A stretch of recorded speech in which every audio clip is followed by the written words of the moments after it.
Hello and welcome back to my YouTube channel जिसका नाम है द टीचिंग गुरु। तो दोस्तों, जैसे कि आप यहाँ पे देख सकते हैं, इसका पार्ट 2 में लेकर आया हूँ। ये उत्तर प्रदेश की जो उत्तर प्रदेश स्पेशल में पढ़ाने वाला हूँ आपके एसडब्ल्यूडी के एंट्रेंस एग्जाम के लिए, जो कि 5 जुलाई को होने वाला है। उसकी ये दूसरा पार्ट है। ठीक है, तो ये पार्ट चलिए हम लोग शुरू करते हैं। सबसे पहले हम लोग देख लेते हैं कि हमने पहले वाले पार्ट में कितना कर लिया। तो देखिए, सबसे पहले वाले पार्ट में हमने लखनऊ, कानपुर में जो भी आपके संस्थान हैं, इंस्टीट्यूट हैं, वो सब हमने पढ़ लिए थे। इसके अलावा बनारस में जो है वो हमने सब पढ़ लिए थे। ठीक है, इसके अलावा देखिए दोस्तों, उत्तर प्रदेश की सभी जो रामसर साइट है वो हमने देख ली थी। ठीक है, और इसमें मैंने आपको बताया था कि जो 11 और 12 नंबर की रामसर साइट है उसको हाल ही में दोस्तों मई के महीने में ही, इसी महीने में आपके रामसर साइट का दर्जा दिया गया है। तो ये आपको अच्छे से याद करना है। ठीक है, इसके बाद फिर मैंने आपको उत्तर प्रदेश के प्रमुख मेले बताए थे जो कि हर बार एसडब्ल्यूडी के एंट्रेंस एग्जाम में पूछे जाते हैं। तो शाकुंभरी देवी मेला आप यहाँ पे देख सकते हैं कि शाकुंभरी देवी मेला पिछली बार पूछा गया था। ठीक है, और पिछली बार दोस्तों इसमें बहुत सारी चीजें पूछी गई थी, जैसे कि मैं आपको और बता दूं दोस्तों, ये जो आप देख सकते हैं यहाँ जो वेजिटेबल वाला बनारस, ये पूछा गया था। इसके अलावा आप इसमें देख सकते हैं कि संगीत नाट्य अकादमी 1969, ये दोस्तों आपके पूछा गया था। राज्य ललित कला अकादमी, ये भी पूछा जा चुका है। ठीक है, इसके बाद हम लोग बात कर लेते हैं उत्तर प्रदेश के मेले। तो मैंने आपको बता ही दिया, ये मैं पहली क्लास में सब लोग मैं बता चुका हूँ। ठीक है, तो पहली क्लास आप लोग जाके देख लीजिएगा जिसने नहीं देखी हो। ठीक है, चलिए इसके बाद हम बात करते हैं, यहाँ तक हम लोगों ने पढ़ लिया था। अब इसके बाद यहाँ पर देखिए, ये आपको दिखाई दे रहा है चंद्रप्रभा वन्यजीव अभ्यारण्य। ठीक है, चंद्रप्रभा वन्यजीव अभ्यारण्य जो आपको यहाँ ये जो चंद्रप्रभा वन्यजीव अभ्यारण्य आपको दिखाई दे रहा है 1957 में, ये पूछा गया था। ठीक है, ये दोस्तों आपके पूछा जा चुका है एसडब्ल्यूडी के एंट्रेंस एग्जाम में 2023 वाले में। ठीक है, और जो ये कतरनिया घाट है ये 23 वाले में पीसीएस में पूछा गया था, यूपी के ही। तो आपको याद रखना है कि यहाँ से पूछा तो जरूर जाएगा ही जाएगा क्वेश्चन। चलिए, तो अब हम बात करते हैं उत्तर प्रदेश महाजनपद एक दृष्टि में। ठीक है, आज की वीडियो हम यहाँ से शुरू करेंगे कि उत्तर प्रदेश महाजनपद एक दृष्टि में। कुल मिला के आपको मैं बता दूं कि उत्तर प्रदेश में कुल 8 महाजनपद आपको देखने को मिलेंगे। काशी, वत्स, कोसल, मल्ल, कुरु, पांचाल, सूरसेन और चेदी। ठीक है, सूरसेन और चेदी। तो चलिए एक एक करके हम इनके बारे में जान लेते हैं। सबसे पहले हम जानते हैं काशी और वत्स के बारे में। ठीक है, तो देखो काशी, काशी की राजधानी आपसे कुछ नहीं पूछेगा, सिर्फ आपसे पूछेगा राजधानी। ठीक है, लेकिन फिर भी मैंने आपके एक्स्ट्रा इन्फॉर्मेशन के लिए, एडिशनल इन्फॉर्मेशन के लिए लिख दिया है। तो विशेषता देखिए, यह प्राचीन काल से ही शिक्षा, संस्कृति और व्यापार का एक बहुत बड़ा केंद्र था। क्या? काशी। राजधानी आपको याद रखनी है वाराणसी। वत्स, वत्स की राजधानी कौन सी थी? कौशाम्बी। ठीक, कौन सी थी? कौशाम्बी। यमुना नदी के तट पर स्थित यह महाजनपद बौद्ध काल में बहुत प्रसिद्ध था। पूछ सकता है कि बौद्ध काल में प्रसिद्ध वत्स की राजधानी क्या थी, वत्स महाजनपद की राजधानी क्या थी। चलिए अब हम बात करते हैं कोसल और मल्ल की। थोड़ा आज फास्ट फास्ट चलेंगे। कोसल और मल्ल, तो राजधानी क्या थी कोसल की? श्रावस्ती। रामायण काल में इसकी राजधानी अयोध्या थी। महात्मा बुद्ध ने अपने जीवन के सर्वाधिक उपदेश इसी राज्य की राजधानी श्रावस्ती में दिए थे। तो आपको पता भी होगा कि महात्मा बुद्ध ने श्रावस्ती में जीवन में सबसे ज्यादा उपदेश दिए। और दोस्तों, वही श्रावस्ती आज यूपी की सबसे कम लिटरेसी वाला शहर है। आपको पता है सबसे कम जो आपकी साक्षरता दर है वो श्रावस्ती की है, जहां गौतम बुद्ध ने सर्वाधिक दोस्तों उपदेश दिए थे।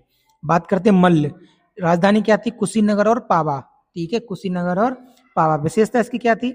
महात्मा बुद्ध को महापरिनिर्वाण कुशीनगर में प्राप्त हुआ था और जैन धर्म के तीर्थंकर महावीर स्वामी को निर्माण पावापुरी में मिला था। तो कुशीनगर और पावापुरी ये दोनों ही महात्मा बुद्ध यानी बौद्ध धर्म से संबंधित हैं और साथ में जैन धर्म से भी संबंधित है। ठीक है, कुशीनगर और पावा। तो मल्ल की राजधानी क्या हो गई? कुशीनगर और पावा। ये आप लोग याद रखिएगा।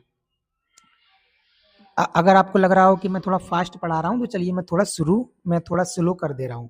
ठीक है, तो कुरु की बात जानते हैं। राजधानी इसकी थी इंद्रप्रस्थ। ये दोस्तों वही कुरु है, कुरु सम्राट धृतराष्ट्र वाला। कुरु सम्राट धृतराष्ट्र जो महाभारत में आपने देखा होगा, तो ये वही है। और दोस्तों इंद्रप्रस्थ जो है वो इंद्रप्रस्थ दिल्ली का पुराना नाम है। दिल्ली का पुराना नाम है इंद्रप्रस्थ। विशेषता इसकी क्या है? विशेषता चलो इसकी थोड़ी देख लेते हैं। महाभारत कालीन यह महाजनपद आधुनिक मेरठ और दिल्ली के क्षेत्र में फैला था। जैसे दोस्तों मैंने आपको बताया कि दिल्ली का ही पुराना नाम क्या था, इंद्रप्रस्थ, और इंद्रप्रस्थ को विश्वकर्मा ने बसाया था। अगर आपने महाभारत देखी होगी तो आपको पता होगा। अब बात करते हैं पांचाल। ये दोस्तों वही पांचाल है जिसकी राजकुमारी थी द्रौपदी, जिसका चीन हरण किया गया था पांचाल। तो राजधानी इसकी क्या है, काम्पिल। पांचाल की राजधानी क्या है, काम्पिल। गंगा नदी इस महाजनपद को 2 भागों में विभाजित करती थी।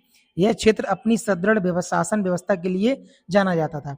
तो अगर आपसे क्वेश्चन ऐसे ही पूछ सकता है कि उत्तर प्रदेश का ऐसा कौन सा महाजनपद था जिसको गंगा नदी, दोस्तों जैसे कि ये महाजनपद है तो गंगा नदी इसको बराबर 2 भागों में विभाजित कर रही है, तो वो महाजनपद आपके हो जाएगा पांचाल। ठीक है, क्वेश्चन आप लोग आजकल यूपी में देख ही रहे हैं किस लेवल के क्वेश्चन पूछ रहे हैं। ठीक है, तो आपको क्या है, आपको थोड़ा एक्स्ट्रा मतलब प्रिपेयर होकर आपको रहना है। अब बात करते हैं सूरसेन। तो दोस्तों यही मेरा लेखपाल के एग्जाम में गलत हो गया था, कंफ्यूजन में गलत हो गया। तो सूरसेन की राजधानी क्या थी, मथुरा। क्या थी, मथुरा। यह यदुवंश का प्रसिद्ध राज्य था। यूनानी लेखकों ने इस राज्य को सूरसेनोई और इसकी राजधानी को मैथोरा कहा था। आपसे पूछ सकता है कि यूनानी लेखकों ने किस महाजनपद की राजधानी को मैथोरा कहा था, पूछ सकता है, कोई ज्यादा बड़ी बात नहीं है। आजकल यूपी के एग्जाम का स्टैंडर्ड आप लोग दोस्तों देख ही रहे हैं। तो इसका हो जाएगा, क्या हो जाएगा, सूरसेन की राजधानी मथुरा को क्या कहा था, मैथोरा कहा था। चेदी, चेदी तो आप लोग देख लीजिए, सुक्तमती। चेदी की राजधानी क्या है, सुक्तमती। जैन स्रोतों में इसे सोमथीवती भी कहा गया है। विशेषता इसकी क्या है, यह आधुनिक बुंदेलखंड के इलाके में स्थित था। ठीक है, तो दोस्तों ये तो आपके हो गया आज की वीडियो का पहला पॉइंट। चलिए ठीक है, अब मैं आपको बता दूं, अगर आप मेरे साथ पेड ग्रुप में पढ़ना चाहते हैं, ये तो दोस्तों मैं बहुत कम वीडियो डालूंगा यूट्यूब पर, मैं अपनी पूरा जो एक्सपीरियंस है वो मैं आपको पेड ग्रुप में दूंगा। ठीक है, पेड ग्रुप की फीस वैसे तो दोस्तों 499 रुपये मैंने रखी है, लेकिन आप अगर थोड़े अक्षम हैं तो इसमें थोड़ा आपको डिस्काउंट भी मिल जाएगा। ये आपको 399 रुपये का देखने को मिल जाएगा। और अगर आप मुझसे संपर्क करना चाहते हैं तो मेरा नंबर है 9193 64 89 31।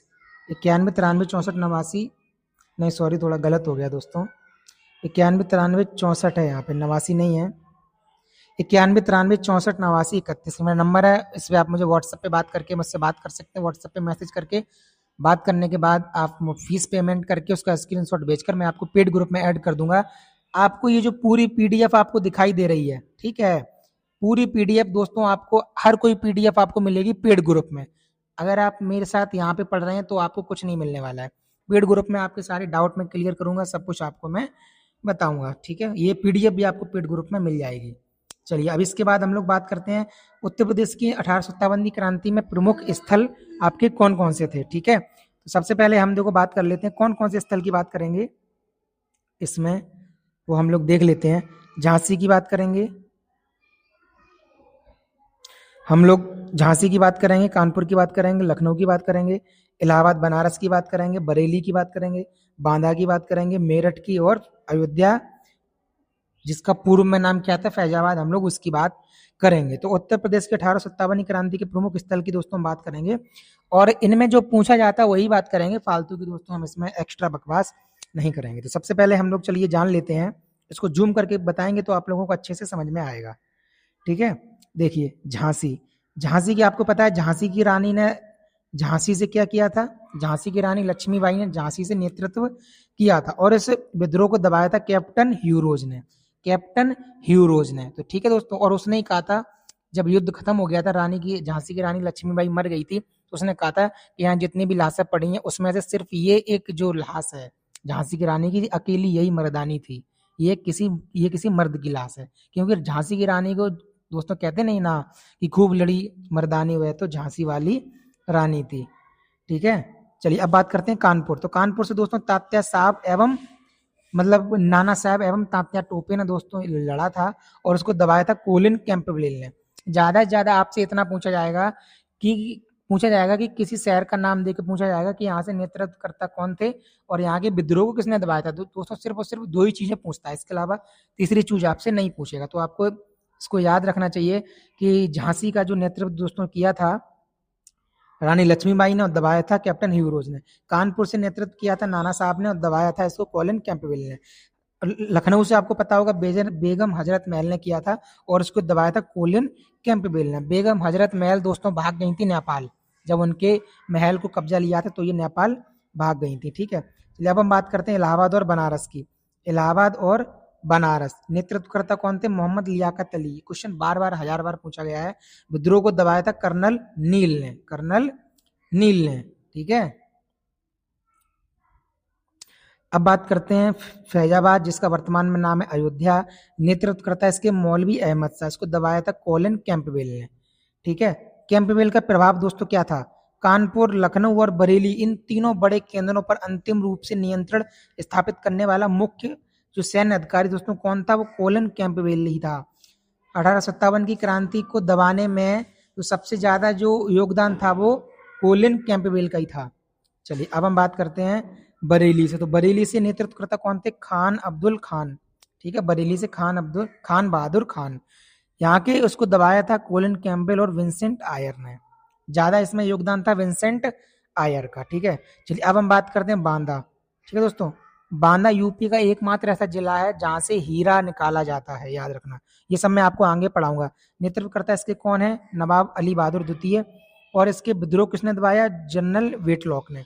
आपको मैं बता दूं कि बांदा का विद्रोह का नेतृत्व किसने किया या किसने दबाया, ये आज दिन तक दोस्तों कभी भी पूछा नहीं गया है। ठीक है, बाकी ये जो आपके जो सारे दिए हैं, मेरठ है, फैजाबाद, अयोध्या, ये तो सब आप कहीं ना कहीं पूछे गए हैं। ठीक है, चलिए जरा ये कथन आप देख लीजिए। ह्यूरोज ह्यूरोज ने कहा था, झांसी की रानी से युद्ध करने के बाद ह्यूरोज ने कहा था कि यहाँ सोई हुई महिला विद्रोहियों में एकमात्र मर्द थी। ठीक है, तो ये क्वेश्चन भी दोस्तों पूछा गया है, लेकिन ये पीसीएस में पूछा गया है। ठीक है, तो आपको ये चीज याद रखना चाहिए। उत्तर प्रदेश के प्रमुख जो दोस्तों लोक नृत्य हैं, उत्तर प्रदेश के प्रमुख जो लोक नृत्य हैं, उन लोक नृत्यों में हम यूपी को 4 भागों में बांटेंगे। ब्रज क्षेत्र के लोक नृत्य, फिर बुंदेलखंड क्षेत्र के लोक नृत्य, फिर पूर्वांचल क्षेत्र के लोक नृत्य, उसके बाद हम लोग अवध के लोक नृत्य। ठीक है दोस्तों, चलिए सबसे पहले हम बात करते हैं ब्रज क्षेत्र के लोक नृत्य की। ठीक है, ब्रज क्षेत्र के लोक नृत्य की। यहाँ कौन कौन से नृत्य हैं? चरकुला नृत्य है, यहाँ घड़ा नृत्य है, यहाँ रास नृत्य है, और यहाँ झूला नृत्य है। ठीक है, अब देखो इसमें क्या होता है, कभी कभी अब आपसे इसमें अंदर जाके पूछने लगता है कि अंदर बताओ इसके अंदर क्या है। तो सबसे पहले चरकुला नृत्य की हम लोग बात करते हैं, थोड़ा थोड़ा इसमें जूम करके देख लेते हैं। यह ब्रज क्षेत्र का सबसे प्रसिद्ध नृत्य है। इसमें महिलाएं सिर पर 108 दीपकों का पिंजरा रखकर रथ के पहिए पर संतुलन बनाते हुए नृत्य करती हैं। यह मुख्य रूप से राधा जी के जन्म के उपलक्ष्य में किया जाता है। ठीक है, अगर आपसे पूछ लेगा कि उत्तर प्रदेश के ब्रज क्षेत्र का ऐसा कौन सा लोक नृत्य है जो राधा जी के जन्म से संबंधित है, तो आपको पता होना चाहिए कि चरकुला नृत्य। ठीक है, यही पता होना चाहिए कि ये उत्तर प्रदेश के किस भाग से है। फिर देखो घड़ा नृत्य, ये तो आपको समझ में आ रहा होगा कि घड़ा सर पे रख के होता है। रास नृत्य, ठीक है, रास नृत्य, इसको देखिए, यह भगवान कृष्ण की रासलीला से प्रेरित है। ये तो आपको तो झूला नृत्य श्रावण मास यानी सावन में मंदिरों में किया जाने वाला नृत्य है। ठीक है, कुल मिला के आपको सर्वप्रथम याद रखना है कि ब्रज क्षेत्र के लोक नृत्य कौन कौन से हैं? चरकुला, घड़ा नृत्य, रास नृत्य और झूला नृत्य। चलिए अब हम बात करते हैं बुंदेलखंड क्षेत्र के लोक नृत्य। ठीक है, तो ख्याल नृत्य, धुरिया नृत्य और रास नृत्य। ठीक है, अब देखो इसकी जो खास बात क्या है तीनों नृत्य की, वो आप जरा देख लीजिए। ख्याल नृत्य कब होता है? पुत्र रत्न की प्राप्ति पर बांस और रंगीन कागजों का मंदिर बनाकर सिर पर रखकर किया जाता है। कौन सा नृत्य? ख्याल नृत्य। सीधा सीधा जोड़ देगा, ख्याल नृत्य किस किस खुशी के उपलक्ष्य में मनाया जाता है? तो पुत्र रत्न की, मतलब पुत्र रत्न की प्राप्ति में। जब भी किसी को बेटा प्राप्त होता है तो वो ख्याल नृत्य करता है। धुरिया नृत्य, यह नृत्य बुंदेलखंड के प्रजापति समाज के पुरुषों द्वारा महिलाओं का वेश धारण करके किया जाता है। तो हर नृत्य की अपनी अपनी एक अलग खास बात है। ठीक है, पूरे यूट्यूब चैनल पर SWD की तैयारी दोस्तों मेरे अलावा कोई नहीं करवाता है। कोई अगर आपको 1-2 वीडियो दे भी देगा तो सोच लीजिएगा उसके पास बिल्कुल भी एक्सपीरियंस नहीं है। मैं आपको बता दूं, मैं इसी कोचिंग से पढ़कर सरकारी नौकरी पाया हूं। चलिए राई नृत्य बुंदेलखंड की महिलाओं द्वारा श्री कृष्ण जन्माष्टमी और मांगलिक अवसरों पर मयूर यानी कि मोर की तरह किया जाने वाला तीव्र गति का नृत्य है। इसे बुंदेलखंडी का कथक भी कहते हैं। आपसे यही पूछ लेगा कि उत्तर प्रदेश में बुंदेलखंड का कथक किस लोक नृत्य को कहते हैं, दे देगा धुरिया, राई, ख्याल, है दोस्तों, रास, घड़ा। तो आपको पता होना चाहिए कि राई नृत्य को कहते हैं। ठीक है, चलिए पूर्वांचल क्षेत्र के अब हम देख लेते हैं पूर्वांचल क्षेत्र के लोक नृत्य। ठीक है, तो पूर्वांचल क्षेत्र के लोक नृत्य के बारे में हम जान लेते हैं। धोबिया नृत्य, चौरसिया नृत्य, नटवरी नृत्य। अब देखो इनको जूम करके और अच्छे से पढ़ लेते हैं। देखो धोबिया नृत्य तो आपको पता चल रहा है कि धोबी समाज द्वारा किया जाता है, लेकिन इसमें होता क्या है, यह धोबी समाज द्वारा किया जाता है। इसमें एक नर्तक गधा बनता है और दूसरा धोबी, और इनके माध्यम से एक कहानी प्रस्तुत की जाती है। देखो कितना अच्छा है। मैं साथ साथ में आपको फोटो के माध्यम से भी दिखा दे रहा हूँ, जिससे आपकी स्मृति ज्यादा लंबे समय तक बनी रहे। अब देखो बात करते हैं चौरसिया नृत्य। जौनपुर और आसपास के क्षेत्रों में कहार समाज द्वारा किया जाने वाला प्रसिद्ध नृत्य चौरसिया नृत्य। नटवरी नृत्य, अहिर यानी कि यादव समाज के लोगों द्वारा संगीत और नगदी झांझ मजीरा की थाप पर किया जाता है। कहते हैं ना दोस्तों ढोल मजीरा, उसी की छाछ पर आपकी ये किया जाता है। चलिए ठीक है, अब बात करते हैं अवध के लोक नृत्य। ठीक है, अवध, जो भी लोग अवध से होंगे उनको पता होगा अवध के लोक नृत्य। ठीक है, जोगनी नृत्य, कलाबाजी नृत्य, कर्मा और सीला नृत्य। देखो जोगनी नृत्य सीधे से याद रखो दोस्तों, राम नवमी के अवसर पर किया जाता है। ठीक है, पुरुषों द्वारा महिलाओं का रूप धारण करके। पुरुष इसमें महिलाओं का रूप धारण करते हैं, किसमें, जोगनी में, और इसमें उल्टा है, इसमें उल्टा है। देखो कौन से में उल्टा है, इसमें देखो पुरुषों द्वारा महिलाओं का वेश धारण किया जाता है धुरिया में, और जोगनी में पुरुषों द्वारा महिलाओं का, हाँ दोनों में सेम है, पुरुष क्या करते हैं, महिलाओं का वेश धारण करते हैं। ठीक है, तो कलाबाजी हो गया, कर्मोशीला। ठीक है, आपको इतना याद रखना है। चलिए तो दोस्तों अब हम बात करते हैं फाइनली उत्तर प्रदेश बजट 2026-27। ठीक है, मैं आपको एक बात बता दूं, ऐसी पीडीएफ इतने कम पेजेस में इतना ज्यादा कंटेंट, वो भी सिर्फ और सिर्फ ऑथेंटिक कंटेंट। ठीक है, बिल्कुल भी दोस्तों आप ये नहीं कहेंगे कि ये बकवास कंटेंट है, बिल्कुल भी आप नहीं कहेंगे, ये टोटल आपके ऐसा कंटेंट है जो कि आपको एग्जाम में सफलता अवश्य दिलाएगा। ठीक है, चलिए अब बात करते हैं उत्तर प्रदेश बजट 2026-27।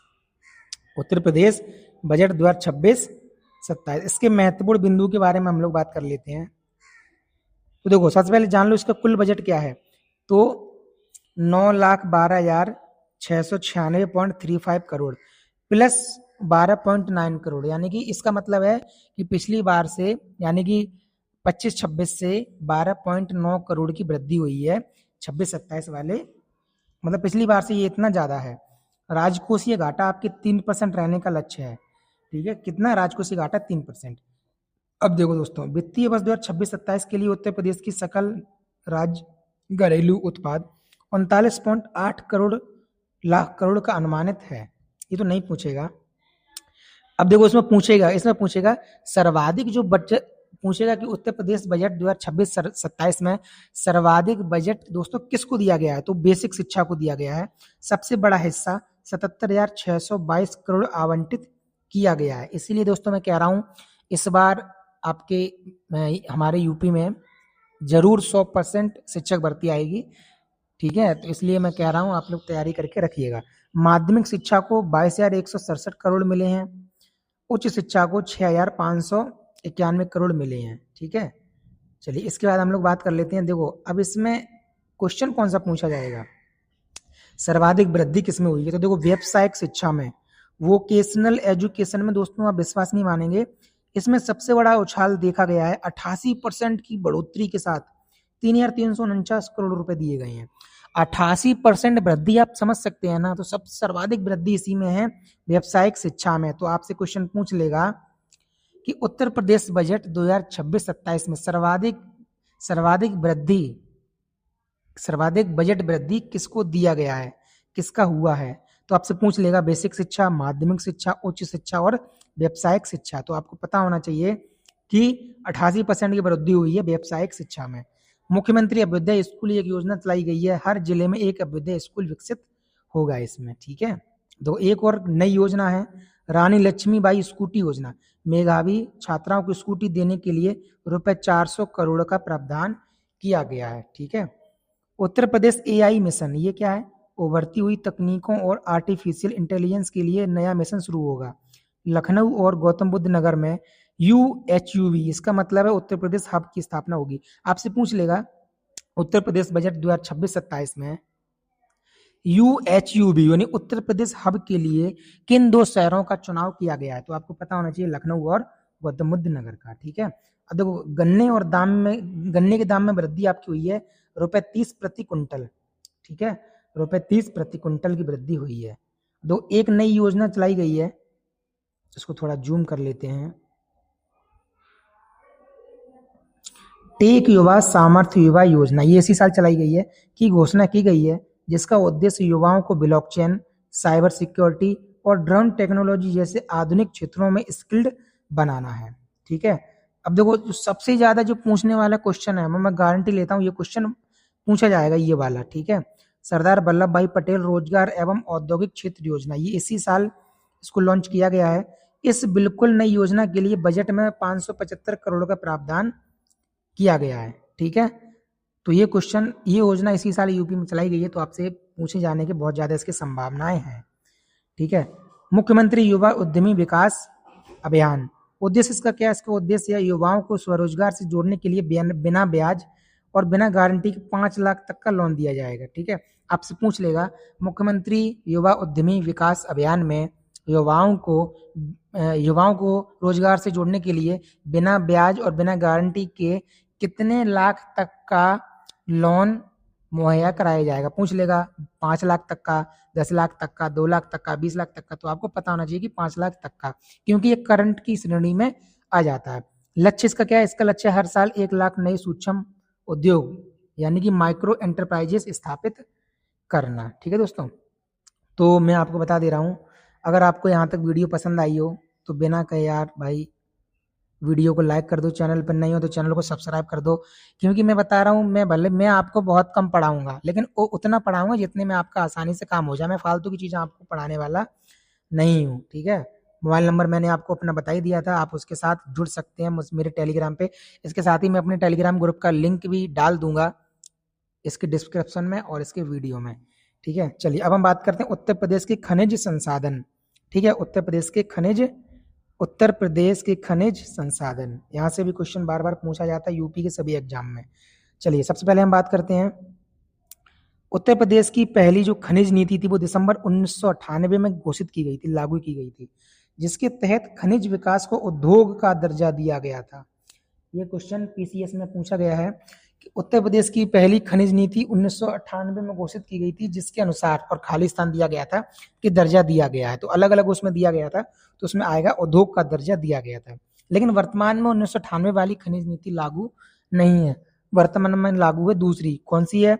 वर्तमान में उत्तर प्रदेश खनन नीति 2017 लागू है, जो कि आदित्यनाथ योगी के द्वारा लाई गई थी, कि खनिज प्रशासन का मुख्य आधार है। 2017 लागू है वर्तमान में। ठीक है। चलिए अब बात हम करते हैं कि उत्तर प्रदेश खनिज संसाधन के दोस्तों इसमें क्या क्या और बताया गया है।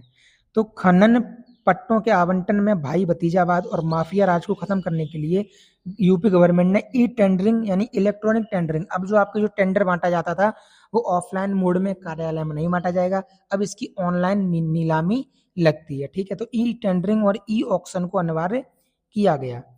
ठीक है दोस्तों, अब इसके मुख्य उद्देश्य और लक्ष्य क्या है? इसके लक्ष्य क्या है, थोड़ा जूम कर लेते हैं। राजस्व में खनिज क्षेत्र के योगदान को 1.8% से 3% तक ले जाने का लक्ष्य है। ठीक है। किसका? उत्तर प्रदेश खनिज नीति 2017 का। ठीक है।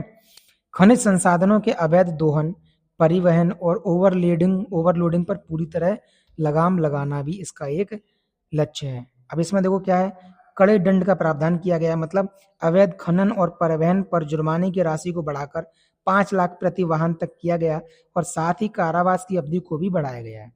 ठीक है। चलिए अब इसकी दो चीजें जो आपसे बार बार पूछी गई हैं कई एग्जाम में, खास करके यूपी के एग्जाम में, तो वो ये जिसमें से एसडब्ल्यूडी के एग्जाम में आपसे पूछा गया है भूतत्व एवं खनिज कर्म निदेशालय। तब मुझे पता नहीं था, मेरा गलत हो गया था, लेकिन आप लोग अब कुछ देख लीजिए। स्थापना 1955 में होती है लखनऊ का मुख्यालय में। राज्य खनिज विकास निगम, इसकी स्थापना 1974 में होती है, ठीक है। मुख्यालय इसका कहाँ है? लखनऊ में। तो दोनों याद रखो, भूतत्व एवं खनिज कर्म निदेशालय 55 और खनिज राज्य खनिज विकास निगम, इसकी स्थापना 1974 में, मुख्यालय इसका भी हेडक्वार्टर में है। हेडक्वार्टर कहाँ पर है? लखनऊ में। ठीक है दोस्तों, चलिए अब हम बात करते हैं उत्तर प्रदेश के खनिज संसाधन वाले जिले। तो ठीक है दोस्तों, ये वीडियो मुझे लगता है अब ज़्यादा लंबी हो रही है, तो इसलिए आज की वीडियो को यहीं रोकते हैं। इसके अलावा देखो, अब अगले इसके पार्ट में, पार्ट इसके 3 में आपको खनिज संसाधन वाले जिले आपको देखने को मिलेंगे बाकायदा अच्छी तरीके से कि किस जिले में आपको क्या पाया जाता है, ठीक है। इसके अलावा आपको उत्तर प्रदेश के टाइगर रिजर्व देखने को मिलेंगे, ठीक है। इसके अलावा आपको यूपी का और भी जो कुछ छूट गया है वो भी आपको तीसरी वाले पार्ट में मैं कंप्लीट करा दूंगा। तो दोस्तों, जाते जाते मैं आपसे फिर भी कहना चाहूँगा, वीडियो आपको पसंद आई हो तो वीडियो को लाइक कर दो, चैनल को सब्सक्राइब कर दो, ठीक है। और अगर आप पेड में मेरे साथ जुड़ना चाहते हैं तो अब दोस्तों मैं मात्र 399 रुपये में ही, जब तक आपका एग्जाम नहीं हो जाएगा तब तक आपकी हेल्प करूंगा। आपको स्पेशल मैं कंटेंट दूंगा जो कि यूट्यूब पे मैं नहीं दूंगा। आपको एक मॉक टेस्ट भी देखने को मिलेगा, ठीक है दोस्तों। मॉक टेस्ट आपको एवरी संडे को देखने को मिलेगा इन्हीं 399 रुपये में। ऑलरेडी इसमें लोग जुड़ चुके हैं और जो पढ़ाई कर रहे हैं। नंबर मैं आपको एक बार फिर बता दूं, 9193 64 89 31, 9193 64 89 31। आज आप इस पे मुझे व्हाट्सएप पे मुझे कॉल कर सकते हैं, मुझ पर मैसेज करके मुझसे बात कर सकते हैं। तो ठीक है दोस्तों, आज की वीडियो यहीं तक रखते हैं। इसके बाद आपके जल्द ही पार्ट 3 आएगा जिसमें आपको पूरा यूपी स्पेशल में आपका बचा हुआ खत्म कर दूंगा। तो ठीक है दोस्तों, जय भीम जय भारत।